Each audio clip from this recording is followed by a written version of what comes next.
నమస్తే. ఆంధ్రప్రభ భక్తికి స్వాగతం. నేను మహాలక్ష్మి. మనతో పాటు ఈరోజు శ్రీ విద్య ఉపాసకులు వేణుశ్యామ అమ్మ ఉన్నారు. వారితో ఎన్ని విషయాలైనా మనం మాట్లాడొచ్చు. ఎందుకంటే ఏ విషయం పైన అవలీలగా చెప్పేస్తూ ఉంటారు. మనకి పరిహారాలు కూడా చాలా చెప్తూ ఉంటారు. వారితో మాట్లాడదాం. అమ్మ నమస్తే.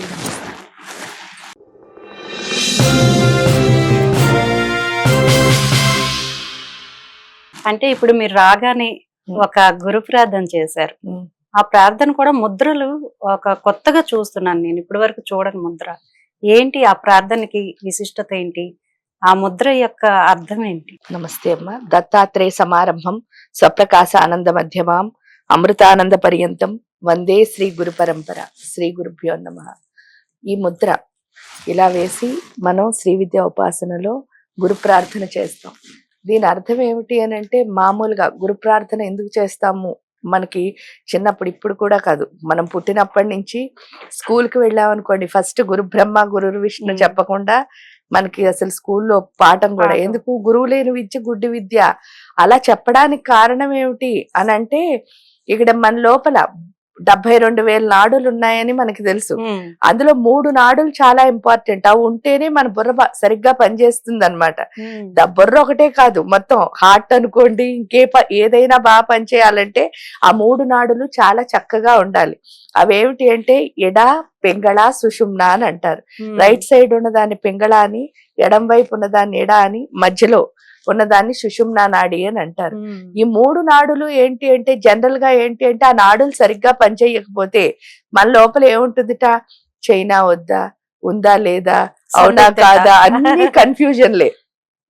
ఆ నాడులు 2 సరిగ్గా పనిచేస్తేనే సుషుమ్నా గుండా శక్తి వెళ్ళి ఏమవుతుంది అంటే, బుర్ర సరిగ్గా పనిచేయడం మొదలు పెడుతుంది. అప్పుడే క్లారిటీ వస్తుందిట. చేస్తానంటే చేస్తా, చేయనంటే చేయను, ఉందంటే ఉంది, లేదంటే లేదు. ఏదో ఒకటి మనకి అంటే మంచి డెసిషన్ అన్నది వస్తుంది. అది ఎలా వస్తుంది అని అంటే, ఆ గురు మంత్రంలోనే ఏదైతే ఉందో, ఆ గురువు గురువు అంటే ఎక్కడో లేరు, మన ఆలోచనే గురువు. ఇంకా ఈ ముద్ర పెట్టడానికి గల కారణం ఏమిటి అని అంటే, గురువుకైనా దేవుడికైనా 2 రకాల భక్తులు ఉంటారు ఈ సృష్టి మొత్తంలో. ఆ 2 రకాలు ఎవరంటే, ఒకళ్ళని ఏమని పిలుస్తారు అని అంటే కామ్య భక్తులు అంటారట, రెండో వాళ్ళు నిష్కామ భక్తులు. ఈ కామ భక్తులు, నిష్కామ భక్తులు అంటే అర్థం ఏమిటి అంటే, వాళ్ళ కోరిక ఏదో ఉంటుంది. అంటే నాకు కారు కొనుక్కోవాలి, ఇల్లు కొనుక్కోవాలి, ఉద్యోగం రావాలి, పెళ్ళవ్వాలి, దీనికోసం పూజలు చేసే వాళ్ళని కామ్యము అని అంటారు. నిష్కామము అంటే అర్థం ఏమిటి అంటే, వాళ్ళకి ఏం కోరిక ఉండదు, జస్ట్ అది ఎందుకో వాళ్ళకి హ్యాపీగా అనిపించింది, ఇంకా అలా చేసుకుంటూ వెళ్ళిపోతారు. కానీ ఇక్కడ ఏంటి అంటే, మనం చాలా చాలా మామూలు మానవులు అవడం వల్ల ఏమవుతుంది, ఒక్కొక్కసారి మనకి కోరికలు ఏమి ఉండవు. మామూలుగా పూజ చేసుకుంటాం సరదాగా, రోజు పూజ చేసుకుంటాం. మన ఇళ్లలో మామూలు సనాతన ధర్మంలో ప్రతిరోజు ఇంట్లో దీపం పెట్టడం, పంచపూజలు చేయడం, ఇదంతా అలవాటు ఉంది. ఈ అలవాటు ప్రకారం మనం రోజు చేసుకుని వెళ్ళిపోతాం. కానీ ఒక్కొక్కసారి మనకి క్లిష్ట సమస్యలు వచ్చినప్పుడు మరి కోరుకోవాల్సిన పరిస్థితి కూడా వస్తుంది. ఏమడుగుతుంది, అందుకే మీరు లలితా సహస్రం చదివితే హరనేత్రాగ్ని సందగ్ధ కామ సంజీవన ఔషధి అని అమ్మవారిని పిలుస్తారు. అందుకే ఆవిడ కామేశ్వరి అని కూడా పిలుస్తున్నారు. ఇక్కడ అర్థం ఏమిటి అంటే, మనలో కోరిక ఒకటి అయిపోయింది అనుకోండి, ఇంకోటి దాన్నే రక్తబీజులు, ఒకటి అయిపోతే ఇంకోటి. రక్తబీజుడు అంటే ఏమిటి, మన రక్తంలో ఉన్న ప్రతి అణువణువా కోరికే ఉంటుందిట. ఆ కోరికలు ఏవైతే ఉన్నాయో అవి తీర్చుకోవాలని ఒక్కొక్కసారి ఏంటి అంటే, ఆ కామం వల్లే క్రోధం వస్తుంది అని అంటారు.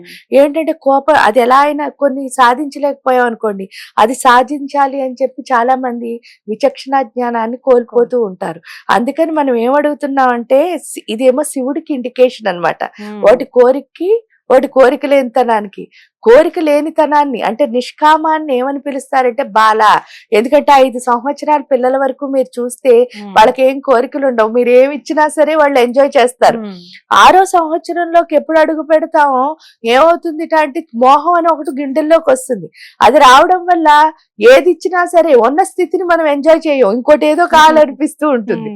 ఆ స్థితిలో ఉన్నప్పుడు ఏంటి అంటే, బోల్డని కోరికలు పుడతాయి. దాన్ని లలిత అంటారు.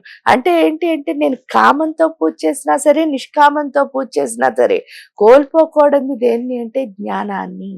అది ఎవరిని అడుగుతున్నావు అంటే, గురువు. ఆ గురువు, అందుకే గురు ద్వారా అంటారు.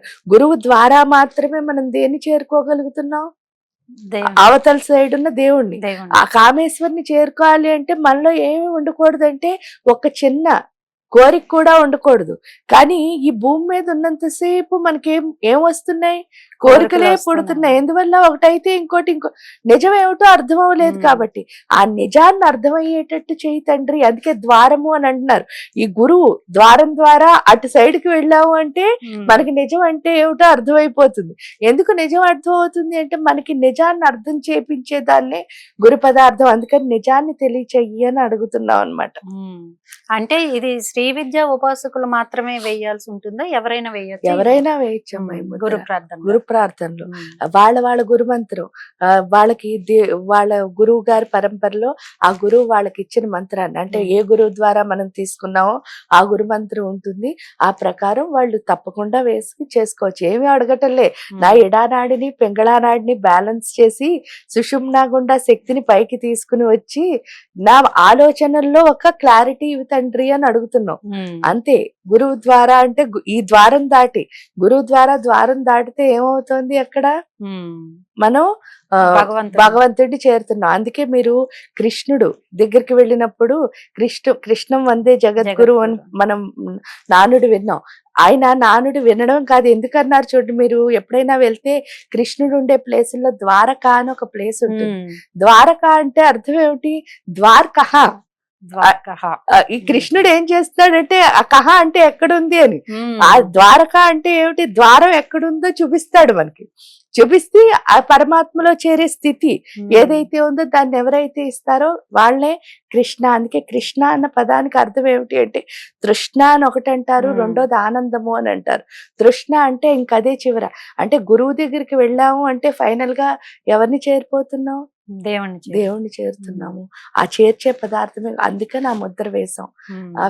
కృష్ణ అంటే ఆనందము అని అర్థం. అందుకే కృష్ణ అనగానే అందరి మొహంలో ఏం వస్తుంది? వెంటనే ఆనందం వస్తుంది.